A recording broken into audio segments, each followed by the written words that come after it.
Dani Paul കൂടി നമ്മോടൊപ്പം ചേരുന്നു. ഡാനി ഉള്ളത് സതീശന്റെ തട്ടകമായ കഴിഞ്ഞ വർഷങ്ങളായി പതിറ്റാണ്ടുകളായി സതീശൻ നെഞ്ചിലേറ്റുന്ന മണ്ഡലമായ പറവൂരിലാണ്. അവിടുത്തെ ജനങ്ങൾക്കൊപ്പമാണ്.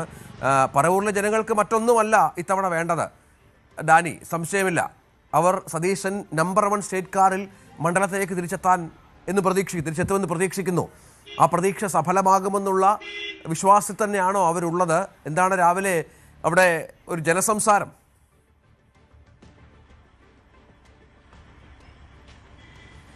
രഞ്ജിത്ത്, പറവൂരിൽ നമ്മൾ കണ്ണംകുളങ്കര ശ്രീകൃഷ്ണ ക്ഷേത്രത്തിന് സമീപമാണുള്ളത്.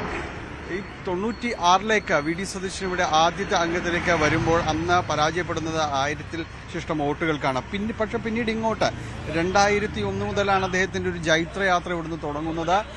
പക്ഷേ ഈ 96ലെ പരാജയിച്ച ശേഷം അദ്ദേഹം ഇവിടുന്ന് തിരിച്ചു പോകുന്നില്ല. ഇത് കേന്ദ്രമാക്കിക്കൊണ്ട് അദ്ദേഹം പിന്നീട് ഇങ്ങോട്ടേക്ക് വരുന്നു. ഇതിപ്പോൾ 6ാം ടേമിലേക്ക് തെരഞ്ഞെടുക്കപ്പെടുന്നു. സുദീർഘമായ 25 വർഷങ്ങൾ പിന്നിടുന്നു.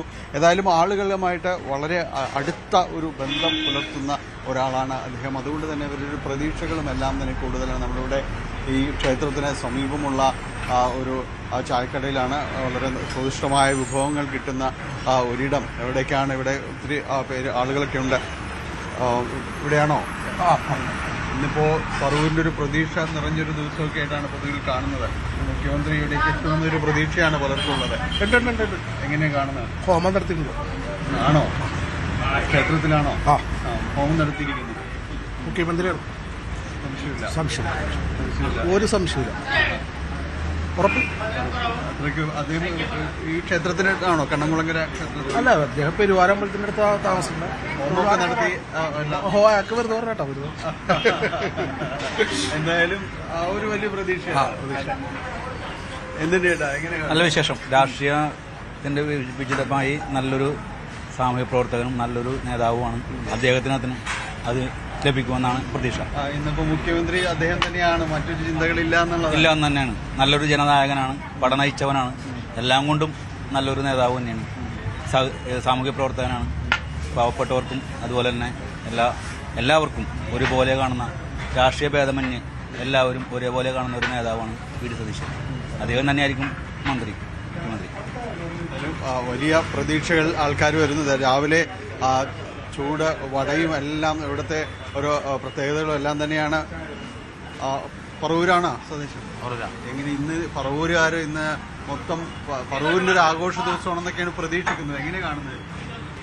തീർച്ചയായിട്ടും CM തന്നെയായിരിക്കും വി ഡി സതീശൻ. മാറ്റമില്ല. ഒരുപാട് തീർച്ചയായിട്ടും സതീശൻ സാറ് മുഖ്യമന്ത്രി ആവാനാണ് എല്ലാവരും ആഗ്രഹിക്കുന്നത്. സ്ത്രീകളെ നിഷ്പക്ഷരായി വോട്ട് ചെയ്തിരിക്കുന്നവരും എല്ലാവരും സതീശൻ സാറ് മുഖ്യമന്ത്രിയായി കാണാനാണ്. തീർച്ചയായിട്ടും സാറ് തന്നെയായിരിക്കും മുഖ്യമന്ത്രി. അതെ അതെ, ആ പ്രതീക്ഷയിൽ തന്നെയാണ്. ഇന്നത്തെ പുലരി സാറിൻ്റെതാണ്. ഞങ്ങൾക്കൊരു ആശങ്കയില്ല. തീർച്ചയായിട്ടും സാർ തന്നെയായിരിക്കും മുഖ്യമന്ത്രി. പറവൂർ വി ഡി സതീശൻ സാറിൻ്റെ ഒരിടം എന്ന രീതിയിൽ തന്നെയാണ് എല്ലാവരും പറഞ്ഞു വയ്ക്കുന്നത്.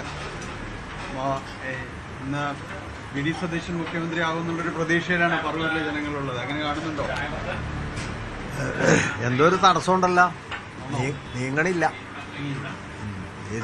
എതിരാളികൾ കൂടുതലാണെന്ന് എനിക്ക് തോന്നുന്നത്. അതുകൊണ്ടാണ് വി ഡി സതീശൻ ആയെങ്കിൽ നന്നായിരുന്നു. തടസ്സങ്ങൾ മാറുമെന്നുള്ളതാണ് അല്ലേ? തടസ്സങ്ങൾ മാറിയില്ലെങ്കിൽ വി ഡി സതീശൻ മാറും അല്ലേ? അങ്ങനെയുണ്ട് മനസ്സിൽ ചെറിയ തടസ്സങ്ങൾ അദ്ദേഹം കാണുന്നുണ്ട്. എങ്ങനെയാണ് രാവിലെ? എനിക്ക് പിണറായി വരണമെന്നാണ് ആഗ്രഹം. ജയിച്ച സ്ഥിതിക്ക് വീട് വരട്ടെ, പറവൂർ മുഖ്യമന്ത്രി ആവട്ടെ. മുഖ്യമന്ത്രി ആവട്ടെ. കുറെ നാൾ ആഗ്രഹിച്ചല്ലേ. എന്റെ ആഗ്രഹം പിണറായി വരണമെന്നാണ്. പക്ഷേ ജനവിധി മറിച്ചായി. ഇനിയിപ്പോ വീഡിയോയിലേക്ക് കോംപ്രമൈസ് ചെയ്യാൻ അത്രേ ഉള്ളൂ.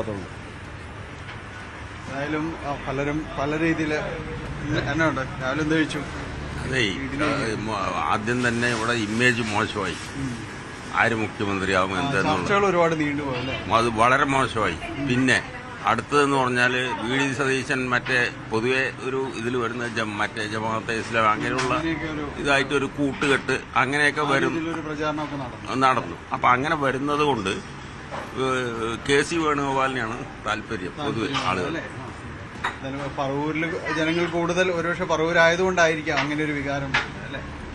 അല്ല നമുക്ക് അങ്ങനെ ഓരോരുത്തരുടെ ഇതാണ്. അതെ അതെ തീർച്ചയായിട്ടും ഓരോരുത്തരും അവരൊരു അഭിപ്രായങ്ങളും കാര്യങ്ങളും എല്ലാം തന്നെയാണ് പറയുന്നത്.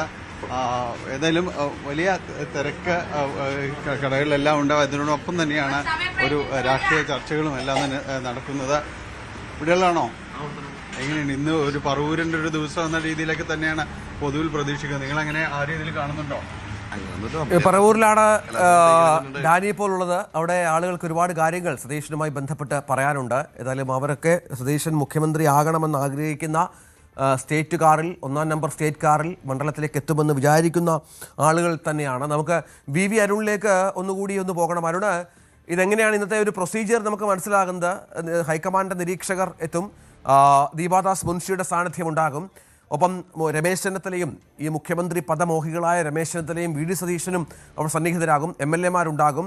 മുദ്രവെച്ച കവറിലാണ് ഈ പേര് എത്തിക്കുന്നത് എന്നാണ് നമുക്ക് ലഭ്യമാകുന്ന വിവരം. ഒരു 11 മണിയോടുകൂടിയെങ്കിലും ആ പേര് ആരായിരിക്കും മുഖ്യമന്ത്രി എന്നുള്ളത് നമുക്ക് പൊതുജനങ്ങളെ അറിയിക്കാൻ സാധിക്കുമോ?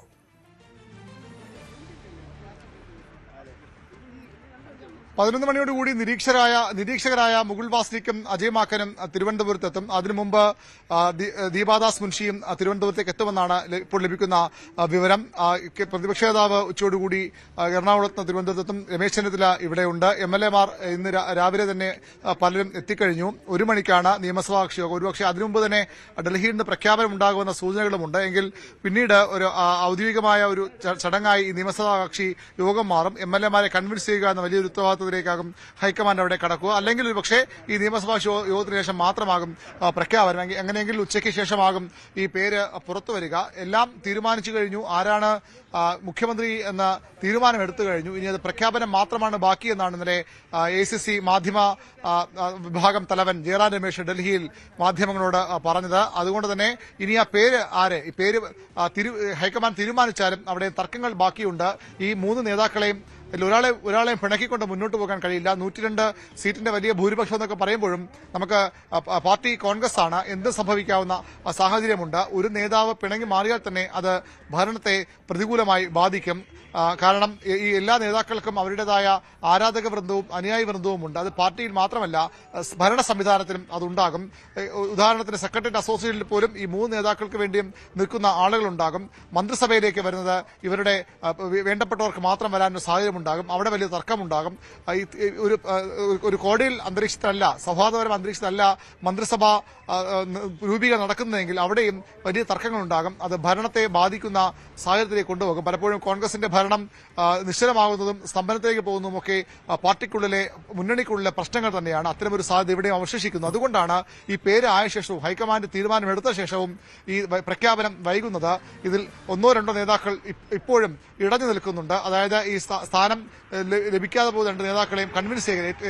വി ഡി സതീശനാണ് മുഖ്യമന്ത്രിയെങ്കിൽ കെ സി വേണുഗോപാലിനെ കൺവിൻസ് ചെയ്യുക അത്ര എളുപ്പമല്ല. കാരണം അദ്ദേഹം കേരള രാഷ്ട്രീയത്തിൽ ആ രീതിയിൽ ഇവിടെ ഏതെങ്കിലും ഒരു ME എന്ന അപ്പുറത്തേക്ക് ഒരു പ്രധാന പ്രതിപക്ഷ റോൾ നിർവഹിച്ചില്ലെങ്കിൽ പോലും അദ്ദേഹം ഒരുപാട് കാര്യങ്ങൾ ഇവിടെ ഈ സംഘടനയ്ക്ക് വേണ്ടി ചെയ്തിട്ടുണ്ടെന്ന് അവകാശപ്പെടുന്നയാളാണ്. സ്ഥാനാർത്ഥികൾ പല MLA-മാരെയും അദ്ദേഹം ഈ ദിവസങ്ങളിലൊക്കെ വിളിച്ചു പറഞ്ഞത്, നിങ്ങൾക്ക് ഈ MLA സീറ്റ് തന്നത് ഞാനാണ്, നിങ്ങൾക്ക് തെരഞ്ഞെടുപ്പിൽ മത്സരിക്കാനുള്ള പണം നൽകിയ ഞാനാണ്, എന്നിട്ടും എന്തുകൊണ്ട് എനിക്കൊപ്പം നിൽക്കുന്നില്ല എന്ന ചില എതിർ നിലപാട് അറിയിച്ച MLA-മാരോട് കെ സി വേണുഗോപാൽ കഴിഞ്ഞ ദിവസങ്ങളിലൊക്കെ ചോദിച്ചിരുന്നു. അദ്ദേഹം ഈ മുഖ്യമന്ത്രി സ്ഥാനം അതിന്റെ യഥാർത്ഥ അവകാശി താനാണെന്ന് പൂർണ്ണമായും വിശ്വസിക്കുന്നയാളാണ്. ഈ വലിയ വിജയത്തിനും വി ഡി സതീശന് ഒപ്പമോ അതിന് ഉപരിയോ തനിക്ക് പങ്കുണ്ടെന്ന് വിശ്വസിക്കുന്നയാളാണ്. ദേശീയ തലത്തിൽ കോൺഗ്രസ് നയിക്കുന്ന നേതാവ് കൂടിയാണ്. അതിന്റെ എല്ലാ ഗരിമയും കൊണ്ട് അദ്ദേഹം കേരളത്തിലും ആ പ്രവർത്തനങ്ങൾ മുന്നോട്ട് കൊണ്ട് വിശ്വസിക്കുന്നയാളാണ്. വി ഡി സതീശനാകട്ടെ തീർത്തും ദുർബലമായിരുന്ന, തീർത്തും മൃതപ്രായമായിരുന്ന ഒരു സംഘടനയും അതുപോലെ തന്നെ ഒരു നിയമസഭാ കക്ഷിയുമാണ് ഏറ്റവും പോരാട്ട വീര്യത്തോടുകൂടി നയിക്കുകയും ഒരു വലിയ വിജയത്തിലേക്ക് അവരെ ചരിത്ര വിജയത്തിലേക്ക് അവരെ കൊണ്ടുവരികയും ചെയ്തത്. അതുകൊണ്ട് തന്നെ ഞാനല്ലെങ്കിൽ മറ്റാരെന്ന ചോദ്യം വി.ഡി. സതീശനും ഉന്നയിക്കുന്നു. 26 വയസ്സിൽ മന്ത്രിയായത് മുതലുള്ള രാഷ്ട്രീയ പാരമ്പര്യം, ഈ നേതാക്കളുടെ ഒക്കെ നേതാവെന്ന ഒരു പേര്, അത് വെച്ചാണ് രമേശ് ചെന്നിത്തല തന്റെ അവകാശവാദവുമായി മുന്നോട്ട് പോകുന്നത്. അതുകൊണ്ട് തന്നെ ഈ 3 നേതാക്കളെയും ഒരുപോലെ ആശ്വസിപ്പിക്കുക, ഒരുപോലെ അവരെ ആശ്വസിപ്പിക്കുക എളുപ്പമല്ല ഹൈക്കമാൻഡ്. പക്ഷേ എങ്കിലും വലിയ പരിക്കുകളില്ലാതെ സർക്കാരിനെ, പാർട്ടിക്ക് വലിയ തട്ടുകേടുണ്ടാക്കാതെ മുന്നോട്ട് കൊണ്ടുപോകുന്ന ശ്രമമാണ് ഈ അവസാനവട്ടം ഒത്തുതീർപ്പ് ഫോർമുലയാണ് ഹൈക്കമാൻഡ് പരിശോധിക്കുന്നത്. അതെങ്ങനെയാകും? ഉപമുഖ്യമന്ത്രി പദങ്ങൾ ഉണ്ടാകുമോ? ഉപമുഖ്യമന്ത്രിയായി ആരെങ്കിലും മാറ്റുമോ? അല്ലെങ്കിൽ നിയമസഭാ കക്ഷി നേതാവായി ഒരാളെ കക്ഷിയിൽ പ്രത്യേക പ്രാതിനിധ്യം കൊടുക്കുമോ? അതുമല്ലെങ്കിൽ മന്ത്രിസ്ഥാനങ്ങളുടെ കാര്യത്തിൽ ഏതെങ്കിലും തരത്തിലുള്ള അവരുടെ താല്പര്യം പരിഗണിച്ചുകൊണ്ട് വകുപ്പുകൾ, ഒരാൾ മുഖ്യമന്ത്രിയാൽ മറ്റൊരാൾക്ക് ആഭ്യന്തരം, മറ്റൊരാൾക്ക് ധനം തുടങ്ങിയ ഒരു കോംപ്രമൈസ് ഫോർമുല വെക്കുമോ? തീർച്ചയായും ആ ഒരു ഫോർമുലയിൽ നേതാക്കൾ തൃപ്തരാകുമോ എന്നുള്ളത് കാത്തിരുന്ന് കാണണം. അത്തരമൊരു ഫോർമുല കൂടി ഒരു പക്ഷേ, കാരണം നേരത്തെ അരുൺ പറഞ്ഞ പോലെ 3 നേതാക്കളെയും പിണക്കാൻ ഹൈക്കമാൻഡിനാവില്ല. 3 പേരും അവരുടേതായ രീതിയിൽ പാർട്ടിക്ക് സംഭാവന നൽകുന്ന ആളാണ്. സതീശന് കൂടുതൽ ക്ലെയിം ഉണ്ട് എങ്കിൽ പോലും ഈ വിജയവുമായി ബന്ധപ്പെട്ട് മറ്റു 2 പേരും അത്തരത്തിൽ പാർട്ടിയുമായി ബന്ധപ്പെട്ട് വളരെ പ്രധാനപ്പെട്ട പങ്കാളിത്തം വഹിക്കുന്ന ആളുകൾ തന്നെയാണ്. എന്താണെന്ന് നമുക്ക് കാത്തിരുന്ന് കാണാം. ഏതാനും മണിക്കൂറുകൾ മാത്രമാണ് ഇനി ബാക്കിയുള്ളത്. കൂടുതൽ വാർത്തകൾക്ക് news 18 Keralam YouTube channel subscribe ചെയ്യുക.